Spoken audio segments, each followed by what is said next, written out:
Can you imagine the social shame of having to admit that despite their kindness and your shared history, their identity has been replaced by a flickering error 404 sign in your brain? Is it possible that your brain isn't actually broken, but is instead operating on a level of psychological efficiency that you simply haven't understood yet? Why does this happen to some of the smartest people on the planet, while others seem to possess a walking digital Rolodex for every person they have ever met? Are you ready to uncover the hidden machinery of your mind and finally forgive yourself for those forgotten names? To understand why we forget names, we must first look at how the human brain prioritizes information. Is it not fascinating that our brains are essentially biological supercomputers that are constantly filtering out what they deem to be noise? When you meet someone new, is your brain more focused on their name, or is it busy analyzing their facial expressions, their body language, and the social context of the meeting? Think of it like a crowded party where everyone is shouting at once. Does your brain choose to record the specific label of the person, or does it prioritize the emotional vibe they give off?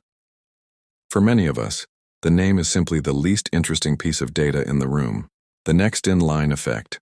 Have you ever noticed that when you are in a circle of people introducing themselves, you completely forget the name of the person who spoke right before you? Is this because you were being rude or dismissive? Actually, is it not the result of your brain being hijacked by its own performance anxiety? While that person was speaking, were you actually listening to their name, or were you frantically rehearsing your own introduction in your head? Psychologists call this the next-in-line effect, where our internal preparation for social performance creates a massive dead zone for incoming information. Does your brain have enough bandwidth to both plan a speech and record a new noun at the exact same time? Isn't it true that we are often so worried about how we will be perceived that we fail to perceive the person standing right in front of us? Could it be that forgetting a name is actually a sign that you are more focused on being a good communicator than you are on being a good recorder? If your mind is a stage, is it possible that your own upcoming performance is simply pushing everyone else out of the spotlight? The Baker-Baker paradox. Have you ever heard of the strange psychological phenomenon where it is much easier to remember that a man is a baker than it is to remember that his last name is Mr. Baker? Why does the human brain struggle so much with the label, but thrive with the description? Is it because the word baker is connected to a rich tapestry of mental images like the smell of fresh bread, a white hat, and a warm oven? Does the name baker, when used as a proper noun, lack any of these meaningful neural connections? In the world of psychology, is a name not essentially a meaningless hook that has nothing to connect to in your existing memory? When you learn a person's profession or hobby, are you not building a bridge between their identity and your own knowledge? Is a name just a flat, arbitrary string of letters that doesn't trigger any emotional or sensory response? Unless you know another person with that same name, does your brain have any place to store that information effectively? Can you see how your brain is actually trying to save energy by ignoring data that doesn't have a clear why attached to it? The lack of neural association. Do you realize that your memory works like a giant, interconnected web rather than a series of isolated filing cabinets? When you learn a new fact, does your brain try to hook it onto something you already know? Why is it that we can remember a person's life story, their favorite movie, and the city they grew up in, but the name remains elusive? Is it because those other facts are full of context and imagery? When you hear someone is from New York, does your brain instantly fire off images of the Statue of Liberty or yellow taxis? But when you hear the name Gary, does your brain have an immediate vivid image to associate with it? If you don't intentionally create a visual or conceptual link, is that name not just floating in a void of mental space? Does this explain why we often remember the face perfectly, but the name vanishes? Is a face a complex map of features that your brain is hardwired to recognize through evolution? Is a name, on the other hand, a modern cultural invention that our prehistoric brains are still trying to figure out how to process? If you like this video, please like and subscribe to my channel, and be sure to press the bell icon so you get a notification for every new video. If you have any questions, be sure to let me know in the comments below. For the social importance filter. Is it possible that your brain is being a bit of a social snob without you even realizing it? Does our subconscious mind evaluate every person we meet to determine how much mental space they deserve? This sounds harsh, but is it not a survival mechanism designed to prevent information overload? If you are at a networking event with 100 people, can your brain really afford to memorize every single name? Or does it wait for a second or third interaction to decide that this person is important enough to warrant a permanent spot in your long-term memory? Is forgetting a name sometimes just a sign that your brain hasn't seen enough evidence yet that this person will be a recurring character in your life story? Could it be that the people who remember every name are simply more socially anxious and feel a greater pressure to please everyone? Or are they just using specific memory techniques that the rest of us haven't learned yet? Is your brain simply being efficient by keeping its contact list lean and mean?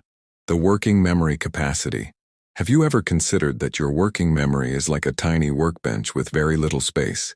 Is it true that most humans can only hold about 7 pieces of information in their conscious mind at once? When you are in a social setting, is your workbench already covered in tools like maintain eye contact, don't spill your drink and laugh at the right time? When a new name is tossed onto that workbench, is there a high chance it will simply roll off the edge and be lost forever? Do you find that you forget names more often when you are stressed, tired, or hungry? Is this because your mental workbench is already cluttered with the debris of a long day? Why do we expect ourselves to be perfect recorders of data when our biological hardware is so easily overwhelmed? Is it not time to stop blaming your character and start understanding your biology? If you had a computer with low RAM, would you get angry at it for lagging, or would you try to close some unnecessary tabs? 6. The focus on self-presentation. Are you someone who worries a lot about what people think of you during a first meeting? Does this internal monologue of, "Am I standing right?" or "Is there something in my teeth?" drown out the sound of the other person's voice?